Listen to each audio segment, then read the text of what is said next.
second largest port in North America, ahead of the Port of New York and behind the Port of Los Angeles. Roughly 16 million tons of cargo pass through this port each year, which eventually makes its way to warehouses, factories, and homes within the United States. Now, this single port, which is just 13 square kilometers, is responsible for well over $100 billion worth of trade and employs over 340,000 people in Southern California. So it is quite apparent that this port is one of the most vital parts of Southern California's economy. Yet the Port of Long Beach is not owned by the city of Long Beach, nor is it owned by the state of California, and it's not even owned by the nation of the United States. You see, in the late 1980s, the Port of Long Beach was sold to a company called Orient Overseas International Limited, which is a company that is based out of Hong Kong. And at this time when the purchase was made, Hong Kong was a British colony and a close economic partner with the United States. So the United States viewed this sale as a win-win, as the Hong Kong-based company would go on to invest billions of dollars and expand the port on its own, while hundreds of thousands of jobs in Southern California would be created from this investment. And for roughly 3 decades, that's what happened. This was a fairly positive relationship between Long Beach, California, and the Hong Kong-based company. But then in 2017, something happened that put an end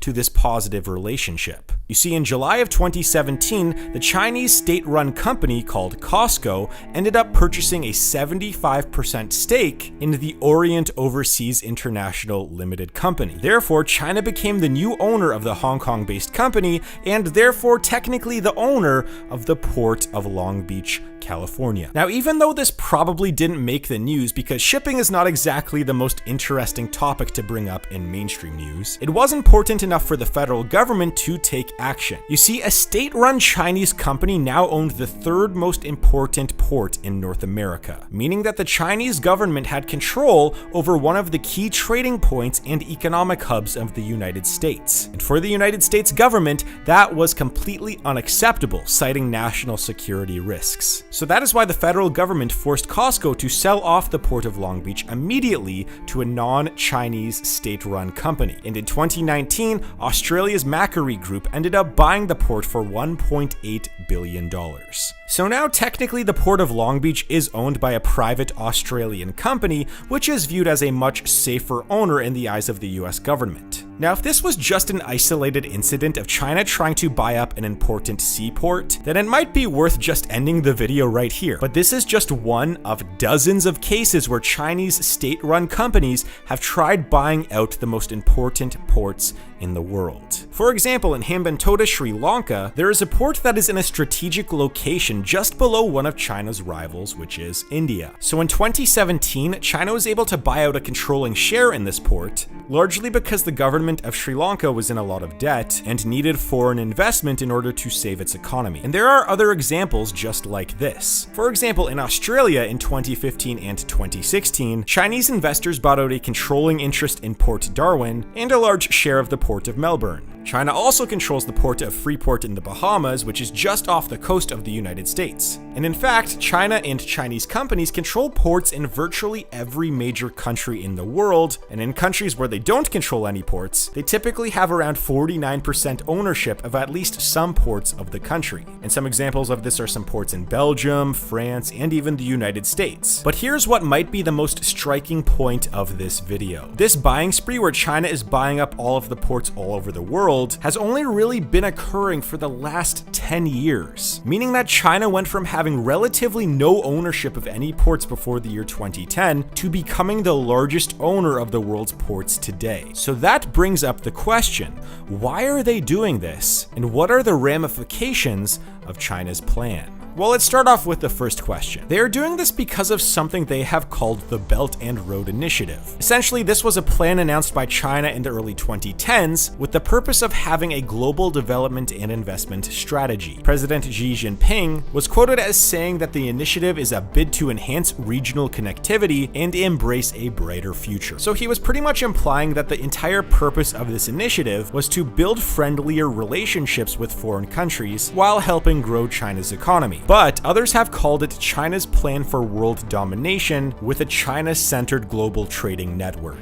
In fact, the plan was nicknamed by some as the One Belt, One Road initiative, essentially implying that China wants to monopolize the world's trading network. And well, that strategy to monopolize the trading network of the world seems to be more in line with one very specific trade route that China has almost certainly been trying its best to monopolize. And that trade route is called the 21st Century Maritime Silk Road.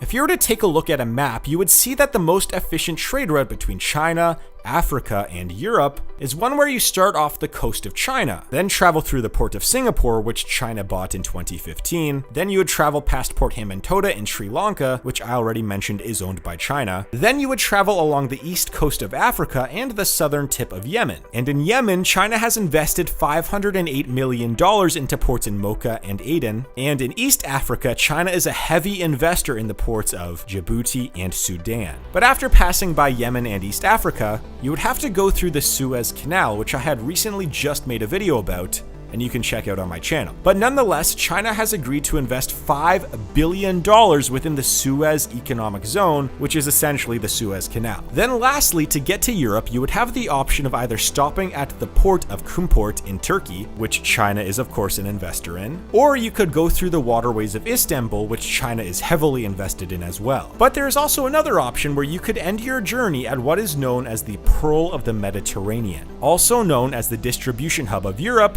called the Port of Piraeus in Greece. Now, I do have a whole video coming out on the Port of Piraeus in Greece, which you should subscribe and hit the notification bell to see, as that video will be coming out in the next few days. But all you have to know for this video is that China was able to buy out the Port of Piraeus, even though many Western powers had the opportunity to do so beforehand. So, COSCO, the Chinese shipping company, now owns one of the largest trading hubs in Europe, and also now is an owner of all of the major ports that connect China to Europe, East Africa, and Western Asia. Essentially, China has nearly monopolized an entire trade route within the last 10 years. And its plans to own the world's trade routes don't just stop there. For example, I made a video on Canada's Northwest Passage and how it will likely become the most important trade route in the world by 2050, and China has already laid the groundwork for potentially investing in the Arctic region by publishing a lengthy essay on the importance of investing in the Northwest Passage in Canada, and they've also bought out their first Canadian port in Nova Scotia, while also sending many ships through the Northwest Passage within the last decade.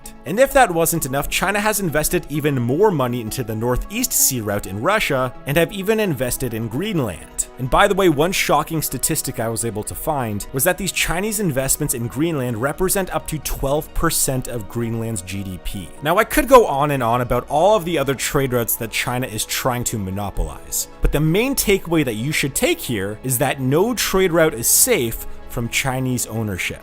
But then that brings up the question: what are the ramifications of all of this? Well, let's dig into it and start off with this fact. Even though China has invested in many ports around the world, that does not mean that they own it in perpetuity. So for example, in the majority of these investments, the ports that they are invested in are actually leased for the duration of between usually 30 years and 99 years, meaning that the original owner of the port will eventually take back some control from China unless a new deal is renegotiated beforehand. Another point is that all of these countries are legally allowed to kick out Chinese companies if they feel it is a threat to national security. I mean, the US has already done this. And if other countries feel the need to stop China's trade domination, then they are more than welcome to do so and force them to sell off ownership in the ports. But for China, by having control over so many important trade hubs, they're quietly becoming the new trading empire of the world. Essentially, they're taking fees and thereby growing their own economy with every ship that passes through their ports.